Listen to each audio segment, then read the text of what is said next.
The sun may have set over our city this evening, but as Eugene Debs once said, I can see the dawn of a better day for humanity. For as long as we can remember, the working people of New York have been told by the wealthy and the well-connected that power does not belong in their hands. Fingers bruised from lifting boxes on the warehouse floor, palms calloused from delivery bike handlebars, knuckles scarred with kitchen burns. These are not hands that have been allowed to hold power. And yet, over the last 12 months, you have dared to reach for something greater. Tonight, against all odds, we have grasped it. The future is in our hands. My friends, we have toppled a political dynasty.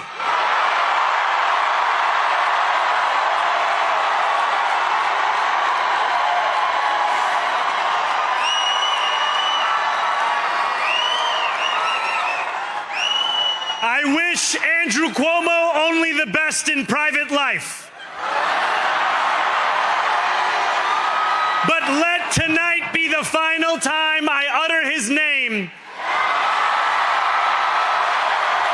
as we turn the page on a politics that abandons the many and answers only to the few.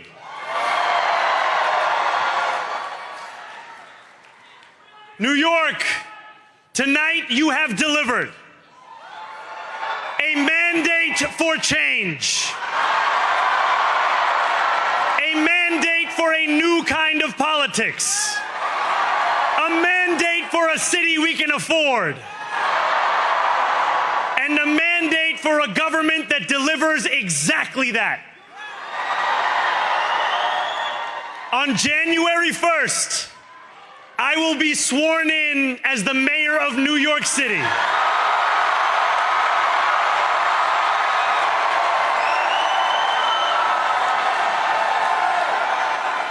And that is because of you.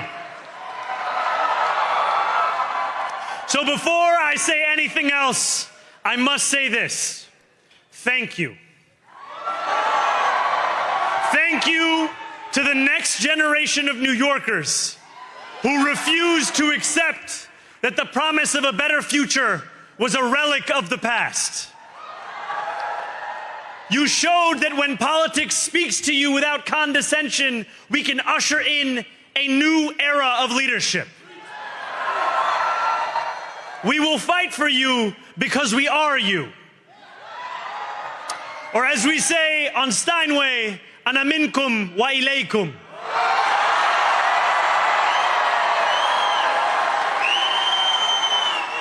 Thank you to those so often forgotten by the politics of our city who made this movement their own. I speak of Yemeni bodega owners and Mexican abuelas, Senegalese taxi drivers and Uzbek nurses, Trinidadian line cooks and Ethiopian aunties. Yes, aunties. To every New Yorker in Kensington and Midwood and Hunts Point, know this. This city is your city, and this democracy is yours too. This campaign is about people like Wesley, an $11.99 organizer I met outside of Elmhurst Hospital on Thursday night. A New Yorker who lives elsewhere, who commutes 2 hours each way from Pennsylvania because rent is too expensive in this city. It's about people like the woman I met on the BX33 years ago, who said to me, I used to love New York, but now it's just where I live. And it's about people like Richard, The taxi driver I went on a 15-day hunger strike with outside of City Hall, who still has to drive his cab 7 days a week. My brother, we are in City Hall now.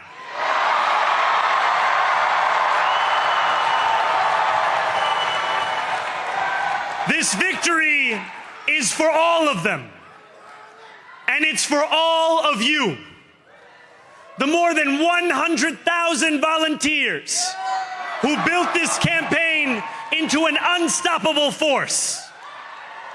Because of you, we will make this city one that working people can love and live in again. With every door knocked, every petition signature earned, and every hard-earned conversation, you eroded the cynicism that has come to define our politics. Now, I know that I have asked for much from you over this last year. Time and again, you have answered my calls. But I have one final request. New York City, breathe this moment in. We have held our breath for longer than we know. We have held it in anticipation of defeat. Held it because the air has been knocked out of our lungs too many times to count. Held it because we cannot afford to exhale. Thanks to all of those who sacrificed so much, we are breathing in the air of a city that has been reborn.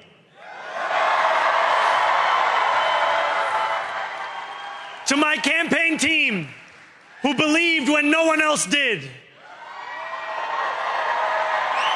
and who took an electoral project and turned it into so much more, I will never be able to express the depth of my gratitude. You can sleep now.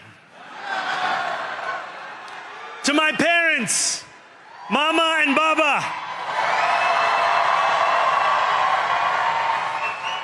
you have made me into the man I am today. I am so proud to be your son. And to my incredible wife, Rama,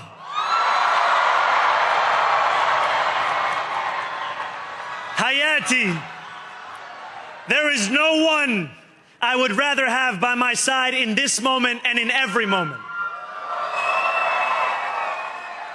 To every New Yorker, whether you voted for me, for one of my opponents, or felt too disappointed by politics to vote at all, thank you for the opportunity to prove myself worthy of your trust.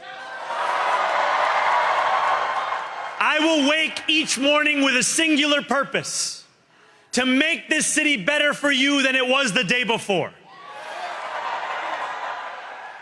There are many who thought this day would never come, who feared that we would be condemned only to a future of less, with every election consigning us simply to more of the same. And there are others who see politics today as too cruel for the flame of hope to still burn. New York, we have answered those fears. Tonight we have spoken in a clear voice. Hope is alive. Hope is a decision that tens of thousands of New Yorkers made day after day, volunteer shift after volunteer shift, despite attack ad after attack ad.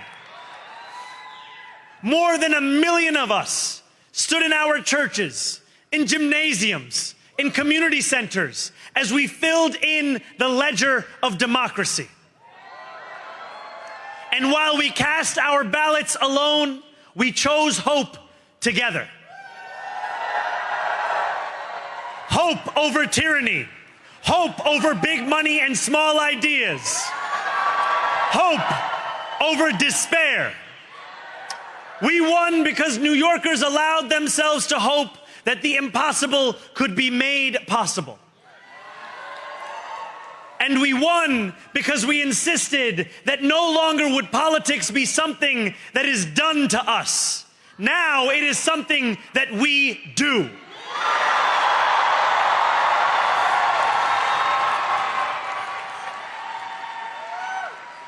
Standing before you, I think of the words of Jawaharlal Nehru.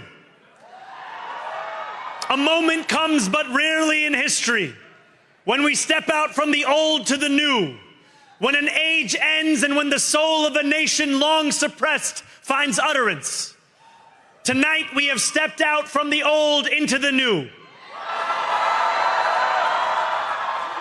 So let us speak now with clarity and conviction that cannot be misunderstood about what this new age will deliver and for whom. This will be an age where New Yorkers expect from their leaders a bold vision of what we will achieve, rather than a list of excuses for what we are too timid to attempt.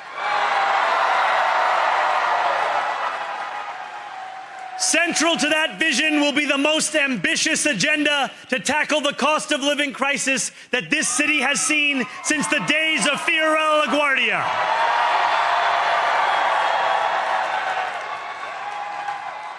An agenda that will freeze the rents for more than 2 million rent-stabilized tenants. Make buses fast and free. And deliver universal childcare across our city. Years from now, may our only regret be that this day took so long to come. This new age will be one of relentless improvement. We will hire thousands more teachers. We will cut waste from a bloated bureaucracy. We will work tirelessly to make lights shine again in the hallways of NYC developments where they have long flickered.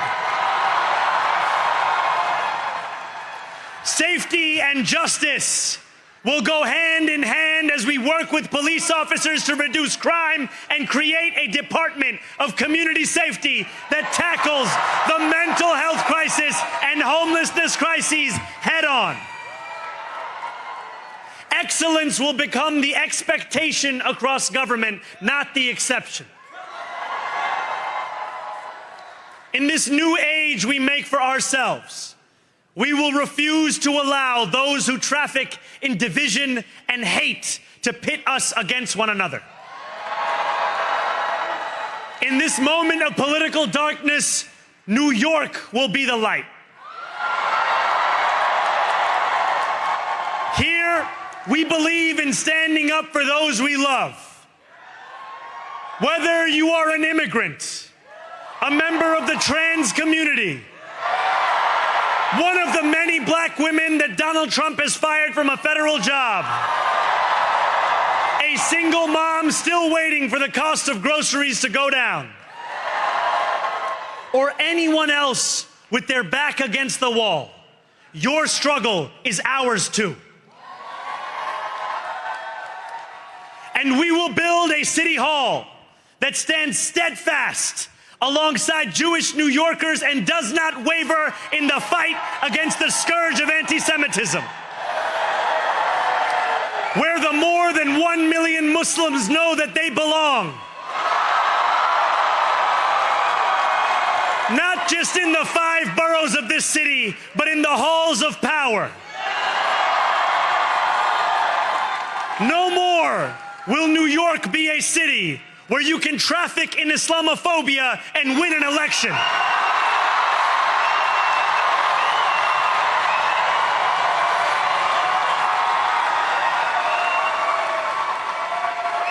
This new age will be defined by a competence and a compassion that have too long been placed at odds with one another. We will prove that there is no problem too large for government to solve and no concern too small for it to care about. For years, those in City Hall have only helped those who can help them. But on January 1st, we will usher in a city government that helps everyone. Now, I know that many have heard our message only through the prism of misinformation. Tens of millions of dollars have been spent to redefine reality and to convince our neighbors that this new age is something that should frighten them. As has so often occurred, the billionaire class has sought to convince those making $30 an hour that their enemies are those earning $20 an hour. They want the people to fight amongst ourselves so that we remain distracted from the work of remaking a long broken system. We refuse to let them dictate the rules of the game anymore. They can play by the same rules as the rest of us. Together, we will usher in a generation of change. And if we embrace this brave new course, rather than fleeing from it, we can respond to oligarchy and authoritarianism with the strength it fears, not the appeasement it craves. After all, if anyone can show a nation betrayed by Donald Trump how to defeat him, it is the city that gave rise to him.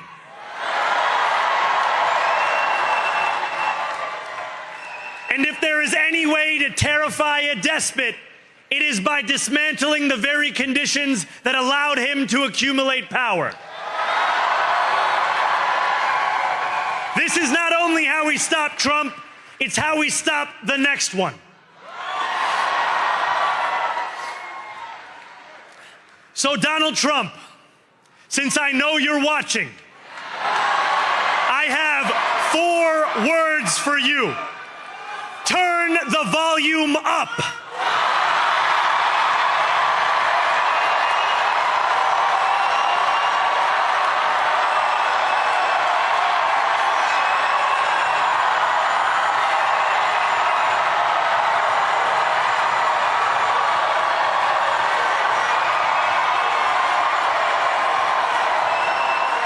We will hold bad landlords to account because the Donald Trumps of our city have grown far too comfortable taking advantage of their tenants. We will put an end to the culture of corruption that has allowed billionaires like Trump to evade taxation and exploit tax breaks.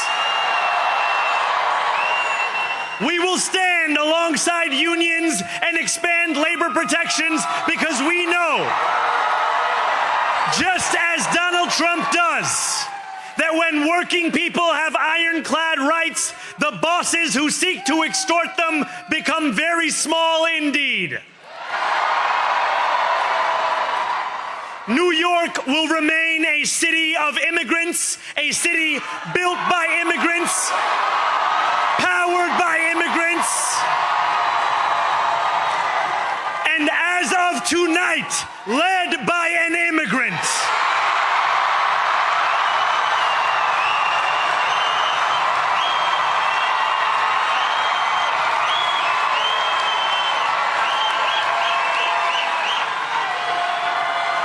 So hear me, President Trump, when I say this.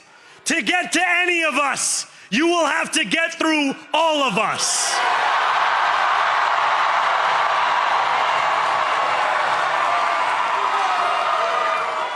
When we enter City Hall in 58 days, expectations will be high. We will meet them. A great New Yorker once said that while you campaign in poetry, you govern in prose. If that must be true, let the prose we write still rhyme, and let us build a shining city for all.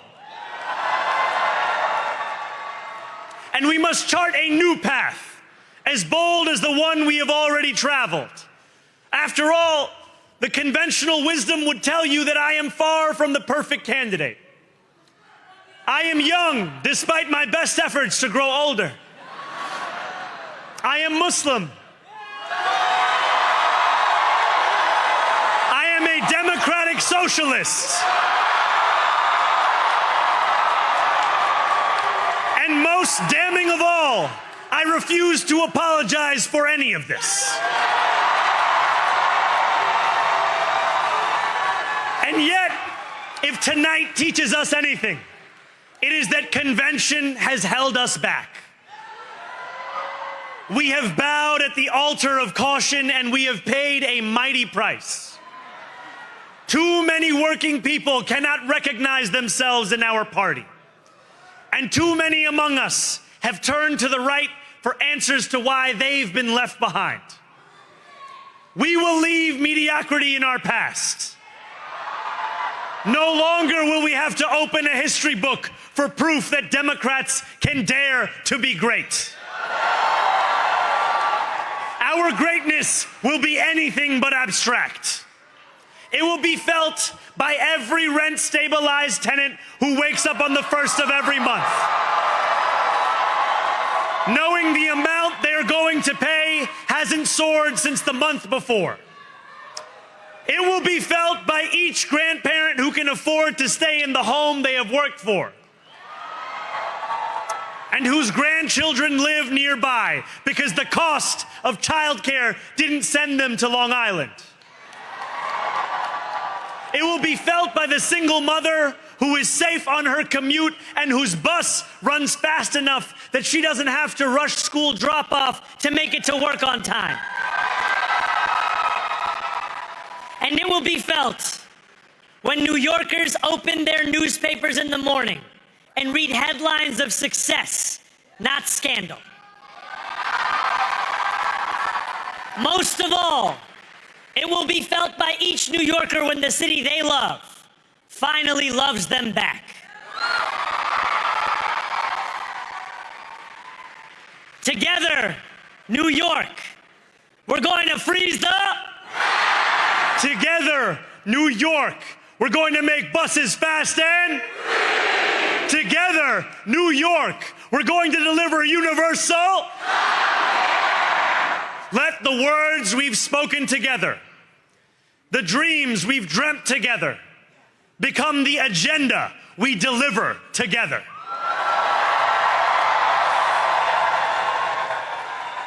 New York, this power, it's yours. This city belongs to you. Thank you.